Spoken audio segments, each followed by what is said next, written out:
할렐루야. 한 주간 잘 지내셨습니까? 건강한 모습으로 또 이렇게 뵙게 돼서 또 감사합니다.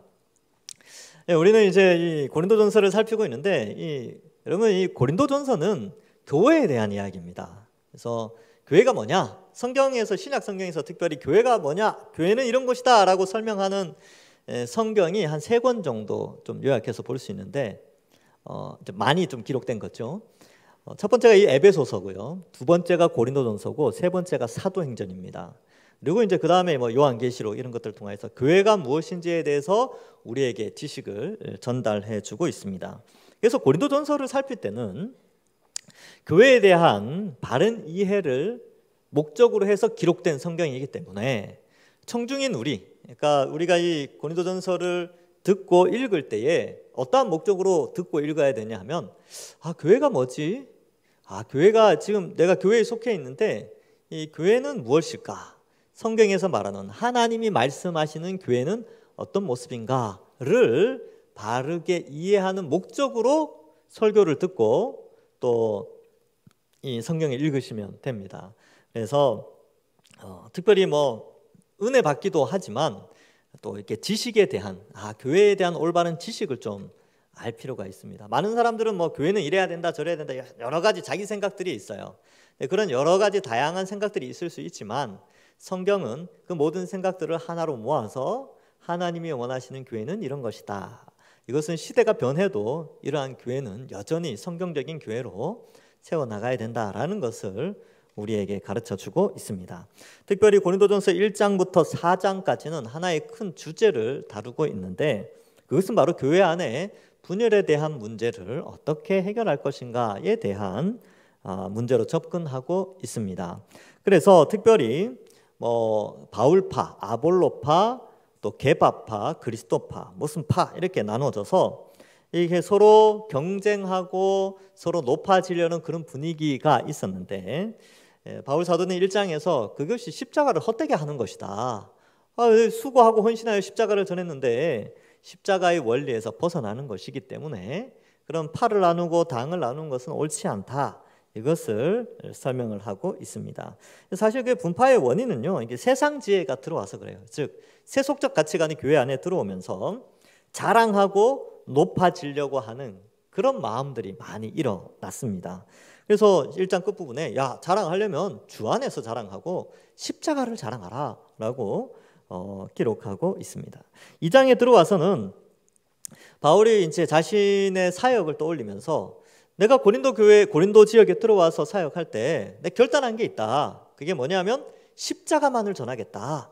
십자가 외에는 아무것도 알지 아니하기로 작정하였다라고 2장을 시작합니다. 그래서 그 십자가를 알려주는데 여러분 우리가 십자가 복음을 알고 있잖아요. 근데 이거 어떻게 알게 됐을까요? 세상 사람들은 모르는데 우리는 알고 믿고 있지 않습니까? 그 원인이 바로 성령께서 오셔서 조명하여 주시고 깨닫게 하셨기 때문이다 라는 것이 2장에 나오고 3장에 들어와서는 다시 한번 각 분파의 그 수장들, 그러니까 바울, 아볼로, 게바, 특별히 바울과 아볼로가 고린도에서 직접 사역을 했죠. 그럼 그들은 누구냐에 대해서 설명을 합니다. 그래서 3장 전체가 이제 오늘 본문을 포함하여서 두 가지 주제로 딱 정해져요. 첫 번째는 교회를 세우고 섬겼던 사역자는 누구인가? 사역자에 대한 이 정체성 개념을 설명하고요. 두 번째로는 그렇다면 교회는 뭔가? 그 사역자들을 통해서 세워진 교회는 무엇인가에 대한 정체성을 설명합니다. 그래서 지지난주에 어떻게 했냐면 이 사역자들은 이제 2개의 비유로 설명을 했어요. 첫 번째는 하나님의 밭이 있는데 그 밭에서 일하는 농부다. 씨를 뿌리고 물을 주는 자. 농부와 같이 관리하는, 열매를 자라게 하는 것은 하나님이고 이 사역자들은 물을 주고 씨를 뿌리는 그런 역할을 한다.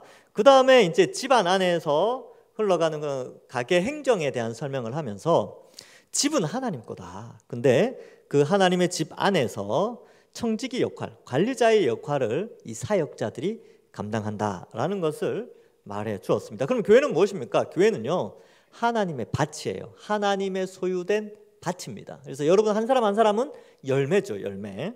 그래서 여러분들은 누구의 소유, 뭐 사역자들의 소유나 사역자들의 권위나 뭐 이런 것에 의해서 결정되는 것이 아니라 하나님에 의하여서 하나님의 소유로 십자가의 열매로 여러분들이 성도들이 세워져 있다. 그래서 우리는 다 하나님 거다. 이걸 설명하고요. 두 번째, 집도 마찬가지죠. 집 소유는 관리자의 것이 아닙니다. 그 집의 청지기가 그 집의 주인이 아니에요. 그 집의 주인은 하나님이죠. 그래서 교회 사역자들, 특히 뭐 목회자들은 교회가 자기 것처럼 그렇게 여기면 안 돼요. 내 마음대로 뭘 하고 내 마음대로 결정하고 뭐 내 마음대로 누구한테 주고 내 마음대로 뭐 이렇게 하고 그렇게 되는 게 아니라는 거죠. 그래서 교회는 하나님 거고 이 사역자들, 특히 목회자들은 이 관리의 역할, 그러니까 잘 이렇게 움직여질 수 있도록 열매가 잘 맺혀질 수 있도록 하는 역할을 한다. 이런 정체성을 우리에게 설명해 주고 있습니다. 오늘날도 똑같죠. 여러분들 이 목회자들을 생각할 때에 어떤 관점으로 바라봐야 되는가? 이게 중요한 것이죠. 그래서 이 교회는 목사님 거니까 목사님 알아서 하시겠지 뭐 라고 생각하시면 안 된다는 거예요. 교회는 하나님 겁니다. 제 게 아니에요. 사역자들 것이 아닙니다. 그냥 우리는 성도들이 잘 양육될 수 있도록 말씀 사역을 하는 사역자일 뿐이지요. 오늘 본문도 역시 그러한 관점에서 앞부분은 사역자가 누구인가에 대해서 설명을 하고 뒷부분은 교회는 어떠해야 되는가를 설명해 주고 있습니다. 10절부터 15절에 보시면 내게 주신 하나님의 은혜를 따라 내가 지혜로운 건축자와 같이 터를 닦아두며, 이제 앞에서는 밭 그리고 농부 비유, 그 다음에 집 그리고 집안의 관리자 비유 이익을 했는데 여기에서는 이제 건축자 비유, 그러니까 건물 건축자 비유, 요 세 번째 비유를 씁니다. 그래서 이걸 이제 설명하는데 이 첫 번째는 이제 중요한 것이 은혜를 따라 이렇게 돼 있죠. 은혜. 바울이 고린도에 들어가서 교회를 개척하고 성도들을 세운 것은 바울의 노력이나 바울의 지혜, 바울의 경험에 의해서 된 것이 아니라 하나님의 은혜에 따라 된 것이다. 이것을 설명합니다. 은혜 의식이라는 것이죠. 은혜 의식. 그러니까 모든 것이 하나님의 은혜입니다. 그러니까 이 사역자들도 여기 둘 뒤에 계시지만 사역자들도 마찬가지예요. 동산교회에서 사역하고 저도 마찬가지죠. 여기에서 사역할 수 있는 것은 내가 좀 괜찮아서 여기 왔지 이런 생각을 안 해요. 하나님의 은혜로 왔습니다. 하나님이 보내셔서 왔습니다. 그리고 하나님이 여러분 마음속에 있는 성령 하나님께서 투표 때 그 마음을 나타내신 거예요. 홍순영 목사님이 여기서 사역하도록 여러분들이 찬성을 한 이유가 하나님이 저를 이곳에 보내어 주신 은혜죠. 저는 교만할 수가 없습니다. 하나님이 보내셨기 때문에 하나님이 하라는 대로 하는 것이지요. 그래서 이러한 권위나 어떤 권위의식이나 어떤 그러한 것이 있을 수 없고 은혜로 사역자들이 각 교회에서 사역을 한다는 겁니다. 우리 부교육자들도 똑같습니다.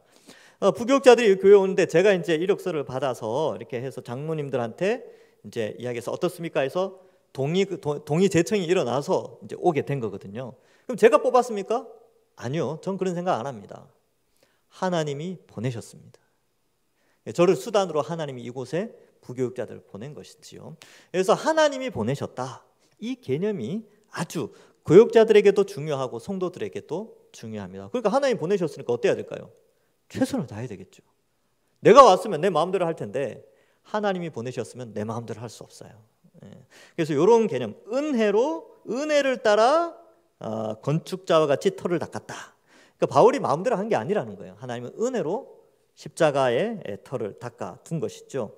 그래서 이 은혜 의식이 있어야 자랑하지 않을 수 있습니다. 그리고 사역의 동기, 사역의 시작, 사역의 결과까지 다 하나님의 은혜입니다라고 하는 겸손의 자세가 필요한 것이죠.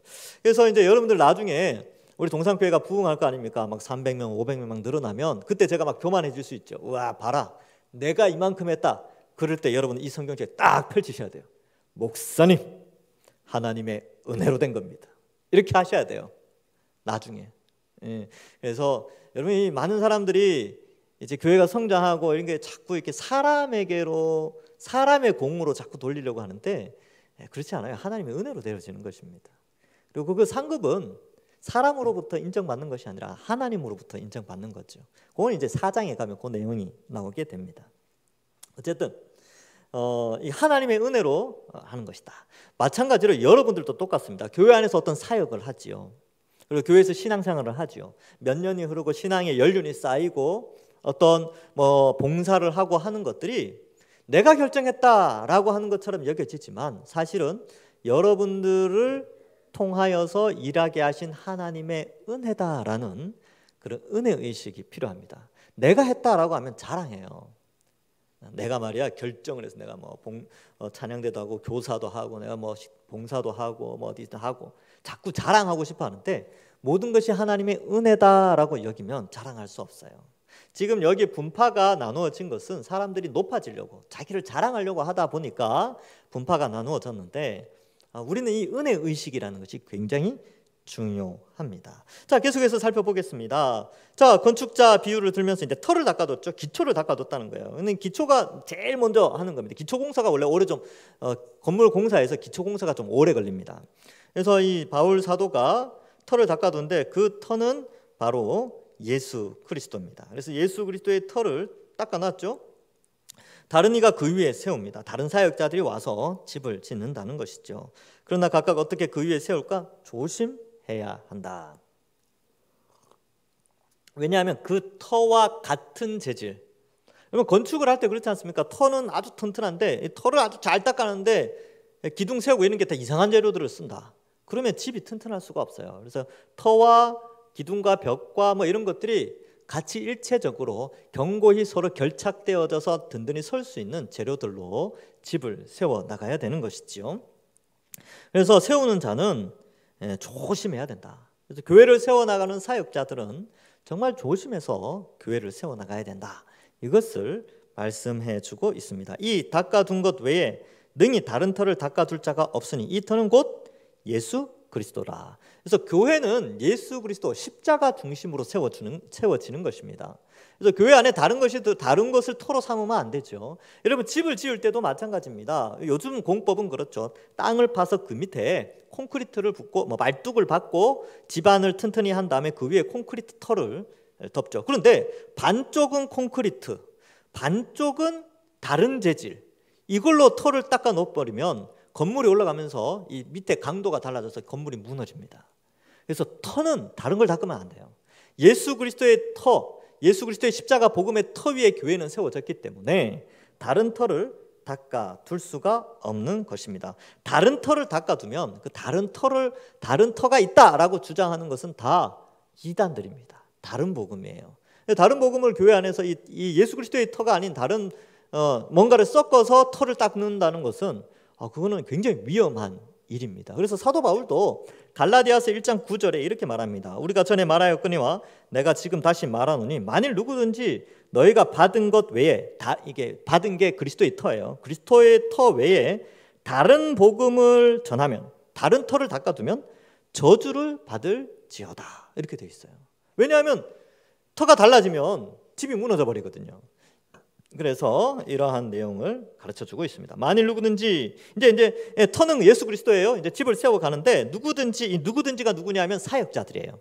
누구든지 금이나 은이나 보석이나 나무나 풀이나 지푸로 이 터 위에 세우면 각 사람의 공적이 나타날 터인데 그날이 공적을 밝히리니 이는 불로 나타내고 그 불이 각 사람의 공적, 각 사람이 누구냐면 사역자들이에요. 사역자들의 공적이 어떠한 것을 시험할 것이다. 이렇게 기록하고 있습니다. 여기 보면 이제 집을 세우는 재료가 6가지가 나오죠. 금, 은, 보석. 요거는 이제 비가연성, 내연 재료, 불연 재료 이렇게 표현하고요. 뒤에 나오는 나무, 풀, 짚은 가연성 재료입니다. 불에 타는 재료예요. 그래서 이 사역자들이 와서 교회를 세우는데 타지 않는 금과 은과 보석으로 세울 것인가, 잘 타버리는 나무나 풀이나 짚으로 세울 것인가 조심해야 한다. 10절에 이제 조심해야 된다라는 게 나오죠. 그러면 이 터의 위에 세워지는 이 재료들이 무엇을 의미하는가?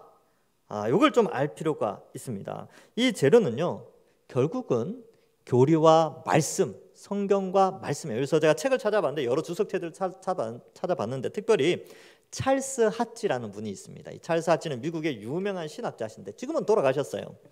미국의 웨스트민스터 신학교에 아주 처음 시작할 때 기둥과 같은 역할을 하셨던 분인데 이분이 고린도전서 주석을 쓰면서 이 부분을 해석할 때에 금은 보석은 말씀에 기초한 교리다 이렇게까지 설명을 합니다.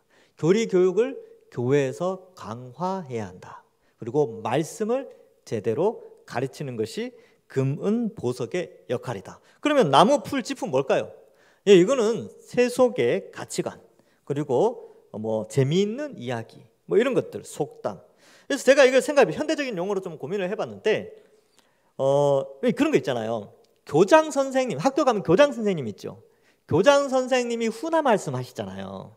근데 그 교장 선생님의 훈화 말씀과 강단에서 선포되어지는 말씀이 비슷하다면 그건 나무나 풀이나 집과 같은 그런 거예요. 그건 이제 세상 사람들도 다 아는 이야기잖아요. 그렇죠?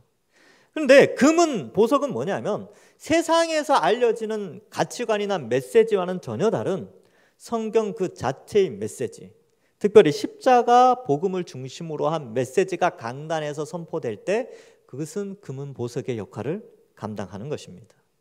그래서 이런 개념으로 찰스 하치라는 유명한 신학자가 이 부분을 해석을 하는데 제가 이걸 보면서 맞다, 나도 그 내용에 동의한다. 사실 이 웨스트민스터 신학교는 우리 총신대학교 신학대학원의 전신과 같은 겁니다. 그래서 웨스트민스터 신학교에서 배운 교수님들이 많이 와서 총신에서 가르치고 계시거든요.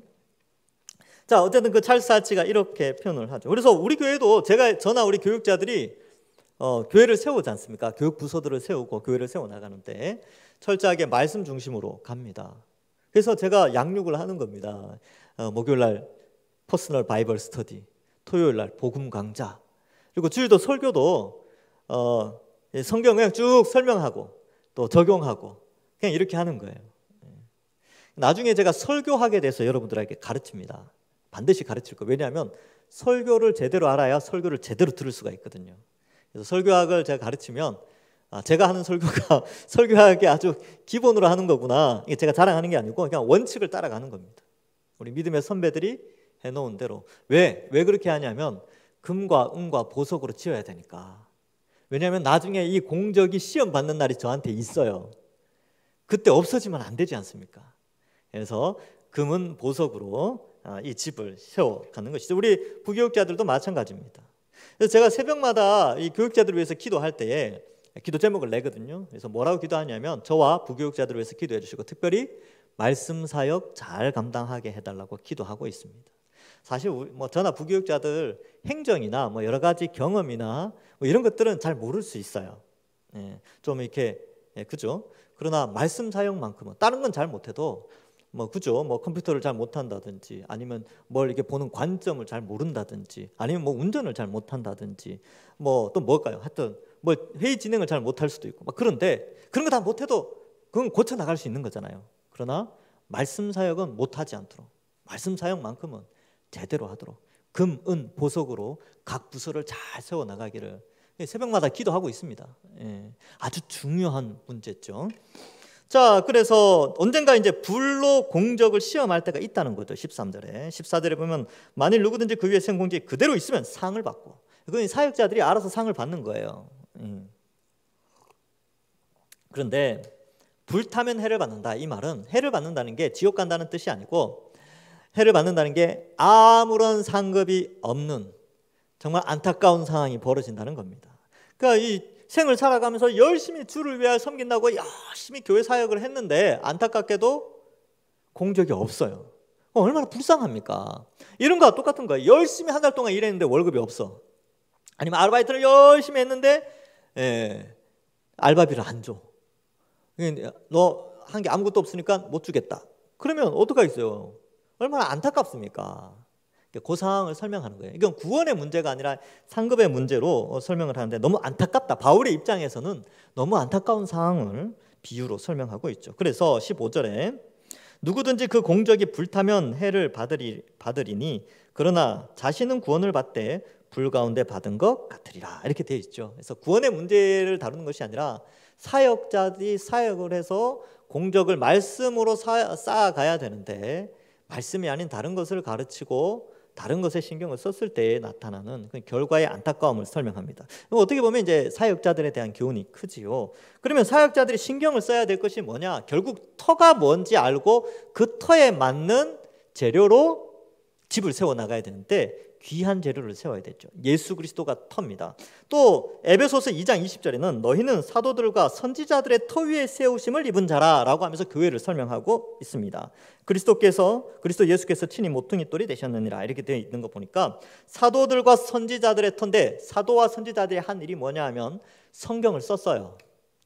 구약의 선지자들이 성경을 썼죠. 신약의 사도들에 의하여서 성경이 또 다 집대성이 되었습니다. 이러한 관점에서 성경의 터 위에 집을 세워야 된다. 결국 사역자들은 말씀으로 잘 세우고 그 말씀으로 말미암아 교회의 성도들은 무럭무럭 자라가고 열매를 맺게 되는 것이지요. 자, 이렇게 이 사도 바울은 이러한 교회 안에서의 사역자의 원리를 설명해 주고 있습니다. 자, 그다음 16절부터는 이제 교회에 대해서 설명을 하고 있어요. 이렇게 사역자들이 열심으로 금은 보석으로 말씀으로 열심히 잘 가르쳐서 이제 우리가 성령이 거하시는 복음이 전파되는 곳에 성령이 임재하여 우리의 지정의를 바꾸어 하나님의 백성으로 또 십자가 복음을 믿도록 하시거든요. 그래서 이 성령이 계시는 성전, 앞에는 건축자 개념을 썼죠. 그러면 그 건축자의 결과물로, 이 건축의 결과물로 우리를 성전으로 묘사하는 그러한 부분입니다. 16절에 보면 너희가 하나님의 성전인 것과 하나님의 성령이 너희 안에 계시는 것을 알지 못하느냐. 누구든지 하나님의 성전을 더럽히면 하나님이 그 사람을 멸하시리라. 하나님의 성전은 거룩하니 너희도 그러하니라. 그래서 이 16절과 17절에는 우리가 성전이라는 개념을 아주 강하게 설명하고 있습니다. 여러분, 성전은 어떤 곳이냐? 성전은 하나님의 임재가 있는 곳이고 하나님의 통치, 말씀을 통하여 다스리는 통치가 있으며 성전은 하나님의 백성과 하나님 사이에 교제가 있는 장소입니다. 근데 옛날에는 건물로 존재했었는데 이제는 우리가 성전이 되었죠. 왜냐하면 성령 하나님이 우리 속에 계시기 때문에 그렇습니다. 가끔가다 이런 질문을 합니다. 그러면 성령 하나님만 계시면 성부 하나님과 성자 예수님은 우리 마음속에 전혀 계시지 않겠네요? 이렇게 질문하시는 분이 있는데 요한복음 14장 23절에는 이런 말씀이 나옵니다. 예수께서 대답하여 이르시되 사람이 나를 사랑하면 내 말을 지키리니 내 아버지께서 그를 사랑하실 것이요. 여기서 우리가 누구냐면 아버지와 예수 그리스도, 아버지와 아들 예수 그리스도죠. 우리가 그에게 가서 거처를 그와 함께 하리라 이렇게 되어 있죠. 근데 이 요한복음 14장 문맥에 보면 요 개념이 뭐냐면 성령이 너희에게 보내어져서 우리가 너희와 함께 거처를 한다 이렇게 표현해요. 이게 왜 그러냐 하면 성령은 하나님의 영이고 그리스도의 영이거든요. 그래서 성령이 우리 속에 계신다는 것은 성부, 성자, 성령 하나님이 우리 속에 계신다라고 여기라는 겁니다. 그렇게 이해를 하시면 되고요. 그래서 성령 하나님은 우리 속에 계시기 때문에 우리는 성전과 같고 성전이 더럽혀지지 않도록 우리는 거룩한 삶을 살아야 되는 것입니다. 첫 번째 문맥상에서 이 고린도전서 문맥상에서 성전이 거룩해진다는 개념은 일단 1장부터 4장에서는 분열이 없는 거예요. 서로 연합하고 화합하고 이렇게 사는 것이 거룩을 유지하는 겁니다. 그래서 교회 안에서 싸우지 말라는 겁니다. 이게 거룩을 유지하는 첫 번째 방편이고 또 이제 5장 이후에 가면 세속주의가 엄청나게 교회 안에 들어왔어요. 그래서 입에 담을 수도 없는 그런 내용들도 많이 나오고요. 우상 숭배하고 또 막 성도 간의 다툼이 격화되어서 막 법정에 송사를 하고 또 뭐 하여튼 이상한 상황들이 많이 벌어지는데 그러한 것들을 좀 전제를 해서 우리는 성전이다. 더럽혀지면 안 된다.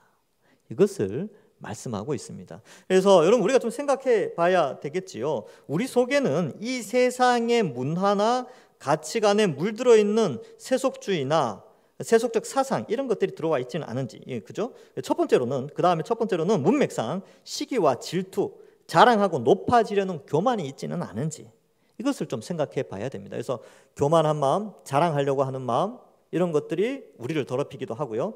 또 세속에 있는 정욕들, 탐심들 이런 것들이 내 마음속에 가득 차서 또 삶의 방향을 그렇게 설정하는 것은 아닌지 자신을 돌아볼 필요가 있습니다.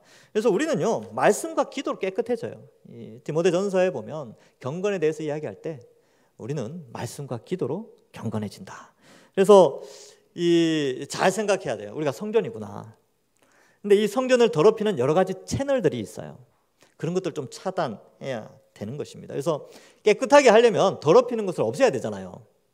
어제 우리 교회에서 청소했지 않습니까? 청소. 그래서 청소를 했는데 바닥이 더러우면 어떡합니까? 밀대를 빨아가지고 닦아야 되겠죠. 더러운 거는 제거해야 됩니다. 그게 거룩하게 만드는 것이죠. 그러면 우리를 더럽히는 것들은 제거를 해야 되는데 제거 방법을 제가 잠깐 설명을 해드릴게요. 여러분, 세속주의 아니면 세상의 정욕과 탐욕이 우리 속에 들어와서 우리를 더럽히는데 그걸 차단하면 됩니다. 차단하는 방법. 여러분, 그럼 보통 세속주의나 이 세상의 흐름을 우리에게 가르치는 채널들이 있는데 그건 TV나 인터넷이나 영화나 뭐 이런 것들이 가치관을 우리에게 전달합니다. 그래서 좀 줄이셔야 돼요. 아예 보지 말라 이런 게 아니고 지금 여러분들이 미디어를 접하는 것을 통하여서 이 미디어를 통하여 사상 교육을 받고 있거든요. 세속주의 사상, 인본주의 사상 이런 것들을 교육을 받아요. 매체를 좀 끊어야 됩니다. 그래서 유튜브 좀 줄이고 이 인터넷, 드라마 이런 거 조금 줄이셔야 돼요. 그럼 그 줄이면 뭐 합니까? 그 시간에 거룩을 향한 채널들을 공급해 주면 돼요. 여러분, 집에서 인터넷 신청하고 뭐 TV 신청하는 그런 거 있잖아요. 그죠? IPTV. 그 채널을 바꿔야 돼요. 그러니까 못 보는 채널들이 있죠. 그렇게 이제 끊어 나가야 돼요. 볼 수 있는 채널을 열어야 됩니다. 우리가 볼 수 있는 채널들은 뭡니까? 바로 말씀과 기도, 그렇죠? 그리고 또 전도하는 채널들을 열으셔야 돼요. 말씀의 채널들을 열고 기도의 채널들을 열고 전도하고 또 겸손과 수고하고 헌신하고 봉사하는 이런 채널들을 조금씩 열어가야 됩니다. 그래야 교회는 거룩해집니다. 그래서 이 시대에 우리가 이 본문을 보면서 성전으로 거룩해져야지라고 그냥 생각만 하는 게 아니라 실제적으로 삶 속에서 뭔가 액션이 나타나야 돼요. 그래야 거룩해질 수 있습니다. 같이 한번 노력해 봅시다. 얼마든지 거룩하기에 참 좋은 시대에 살고 있어요.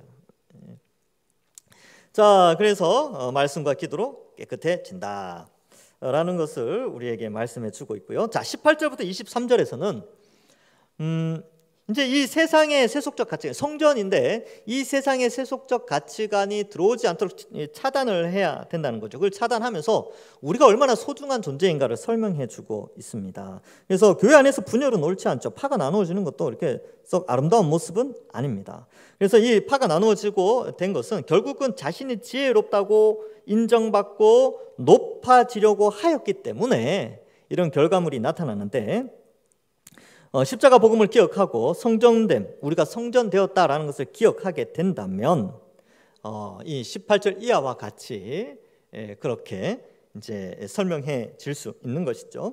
자, 18절을 봅시다. 아무도 자신을 속이지 말라. 이 표현이 좀 재밌습니다. 왜 그러냐면 자신을 속인대요. 자신을 어떻게 속이냐면 나는 똑똑한 사람이다, 나는 높은 사람이다 라고 스스로를 속인다는 거예요. 이 분파가 나누어져 가지고, 그죠? 분파가 나누어서 분파끼리 뭐 하겠습니까? 자기들끼리 교회 안에서 자기들이 더 낫다라고 증명하겠죠. 그런데 하나님 보실 때는 그건 속이는 거다. 너희들 다 어리석다. 그렇게 주장하고 자기를 자랑하고 자기를 높이는 거는 어리석은 생각이다. 근데 스스로 지혜롭다라고 속이고 있다. 이것을 설명하고 있는 것입니다. 그래서 자기가 지혜롭다고 스스로 속이지 말라는 것이지요. 너희 중에 누구든지 이 세상에서 지혜 있는 줄로 생각하거든. 그러니까 자기를 높이고 자랑하고 막 그런 거죠. 그렇게 생각되면 어리석은 자가 되어야 된다. 그리하여야 지혜로운 자가 된다. 이 말은 뭐냐 하면, 야, 나는 참 부족하구나. 나는 참 연약하구나. 그래서 남들이 무시하면 그렇지, 난 무시당해도 괜찮아. 이렇게 생각하라는 거예요. 근데 그렇게 생각하는 게 세상 사람들이 볼 때는 그렇게 생각하는 그 사람이 어리석어 보여요. 그렇죠? 그런데 하나님 보실 때는 그 사람이 지혜로운 겁니다. 자신을 낮추고 자신의 부족함을 인정하고 또 그러한 높아지려는 그 시대의 정신 가운데서 그것을 거부하고 높아지려는 사상은 사상보다 낮아지는 사상이 더 귀하다고 여기는 그 사람이 세상 사람들이 볼 때는 어리석지만 하나님이 보실 때는 지혜로운 사람입니다. 그래서 여러분 우리가 여러 가지 이제 자신을 드러내려는 훈련에 익숙해 있어요. 그래서 뭐 페이스북을 한다든지 인스타그램을 한다든지 요즘도 있습니까? 뭐 싸이월드 뭐 그런 거 있어요. 우리 젊은 사람들이 하는. 근데 대부분의 사람, 카카오톡도 마찬가지죠. 뭐 그런 걸 통해서 자신을 높이고 자신을 자랑하고 자신을 드러내기를 많이 원해요. 높아지고 내가 이 정도다라는 걸 드러내기를 원하는데 근데 그런 것에 익숙해 있기 때문에 무시당하거나 낮아지거나 헌신하고 손해보는 것에 굉장히 우리는 훈련이 안 돼 있습니다. 근데 성경은 그렇게 낮아지고 헌신하고 봉사하는 것이 지혜로운 자다, 겸손한 자가 지혜로운 자다라는 것을 계속해서 강조하고 있습니다. 그래서 마태복음 23장 12절에는 이런 말씀이 나옵니다. 누구든지 자기를 높이는 자는 낮아지고 누구든지 자기를 낮추는 자는 높아지리라. 예수님이 하신 말씀이에요. 그래서 우리는 세상의 원리는 다르죠. 세상은 높아지려고 하죠. 근데 우리는 낮추려고 해야 돼요. 이게 높아지는 거죠. 여러분 우리가 이 세상의 원리에 따라서 이 100년을 살아가는 인생 가운데 높아져봤자 그 높아지는 인생은 100년도 안 갑니다. 여기서 이제 100년 이상 갈 사람은 없어요. 길면 한 50년, 한 80, 70년. 젊은 청년들도 있으니까 뭐 그죠. 한 60년, 70년 이렇게 가겠죠. 100년이 안 돼요. 자랑할 수 있는 게. 그러면 우리가 생각해야 돼. 머리를 잘 굴려야 된다니까요. 영원히 자랑하고 영원한 명예와 영원한 뭐 이런 자랑거리는 어디에서 얻을 수 있을까? 하나님 나라잖아요. 그러면 하나님 나라에서 높아지려면 어떻게 해야 되느냐? 이 짧은 100년도 안 되는 인생 가운데 낮아져야 된다는 겁니다. 그건 예수님이 설명한 거예요. 제가 말씀한 게 아니고 예수님이 답답하셔서 아마 이 말씀 하신 것 같아요. 사람들이 자꾸 높아지려고 하니까 제자들끼리 막 싸우고 그러니까 야, 자기를 높이는 자는 낮아진다 이걸 설명하고 낮아지는 자는 높아진다 이렇게 말씀하시는 것이죠. 그래서 우리도 이런 개념이 좀 필요합니다. 19절 이 세상 지혜는 하나님께 어리석은 것이니 기록된 바 하나님은 지혜 있는 자들로 하여금 자기 꾀에 빠지게 하시는이라 하였고 욥기 말씀을 인용했어요. 20절에 또 주께서 지혜 있는 자들의 생각을 헛것으로 아신다 하셨느니 시편의 말씀을 인용한 것인데 이처럼 이 세상에서 지혜롭다고 하는 자들은 하나님 보실 때는요 다 어리석고 미련해 보이는 거예요. 헛것이에요. 그러니까 세상적 가치관을 가지고 교회 안에 들어오면 안 되겠죠. 그래서 세상에선 돈 많은 사람, 똑똑한 사람, 잘 나가는 사람, 잘생긴 사람, 이쁜 사람이 인정받지만 교회는 그런 곳이 아닙니다. 교회 안에서조차 돈 많은 사람, 잘생긴 사람, 이쁜 사람 또 뭡니까? 공부 많이 한 사람이 인정받는 거라면 그 교회가 조금 문제가 있습니다. 그래서 교회 안에서는 똑같아요. 우린 다 낮아져야 됩니다. 교회 안에서는 그런 차별이 없고 자랑도 없습니다. 교회는 똑같아요. 그게 이제 뒤에 내용이 나오긴 합니다. 그래서 세상의 지혜는 어떠냐? 하나님께서 요한의 글을 통하여서 이 세상의 원리를 잘 설명해 주고 있습니다.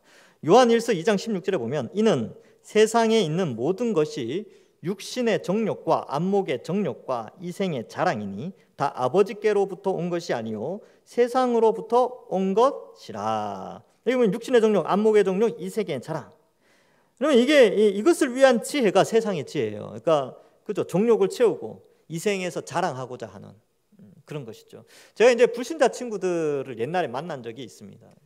제가 일반 대학을 나왔기 때문에 대학을 졸업하고 가톨릭 친구들을 이제 나중에 시간이 지나서 제가 신학대학원 다닐 때 만난 적이 있는데 결국 다 자기 자랑해요. 차 자랑하고 집 자랑하고 보험 자랑합니다. 보험 얼마짜리 보험 들었냐 이런 거 자랑하고 막 그런 거 자랑을 해요. 옷 자랑하고 막. 그러니까 이제 불신자들은 늘 그렇게 자랑을 합니다. 그리고 자기를 높이죠. 그걸 또 즐깁니다. 근데 이게 세상의 원리예요. 근데 교회는 그런 원리를 따라가지 않죠. 교회는 그렇지 않아요. 교회는 십자가를 자랑하죠. 그죠? 그래서 여러분들 이런 세상의 지혜에 휘둘리면 안 됩니다. 세상은 그렇게 산다고 할지 우리가 뭐 불신자를 떠나서 살 수는 없지만 세상은 뭐 이렇게 살고 저렇게 살고 어떤 집에 살고 어떤 차를 몰고 어떤 옷을 입고 뭘 하고 자녀를 어떻게 교육시키고 뭐 그런 것들을 자랑하고 나타낸다고 할지라도 우리는 성경적 원리를 따라가야 됩니다.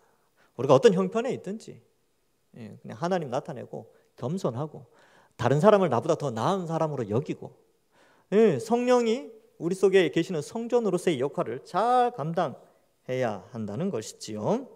그래서 21절에 그런즉 누구든지 사람을 자랑하지 말라.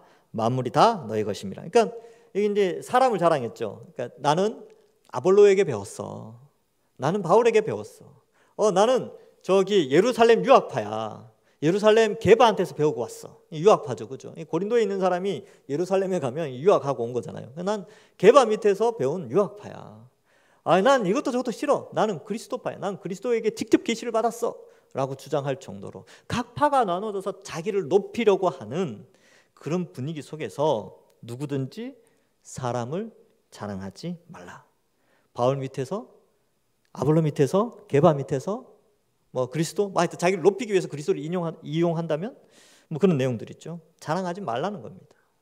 어리석은 행동이죠. 그거는 세속적 지혜가, 세상의 지혜가 교회 안에 들어왔을 때 이런 현상이 나타난다는 것을 보여주고 있습니다.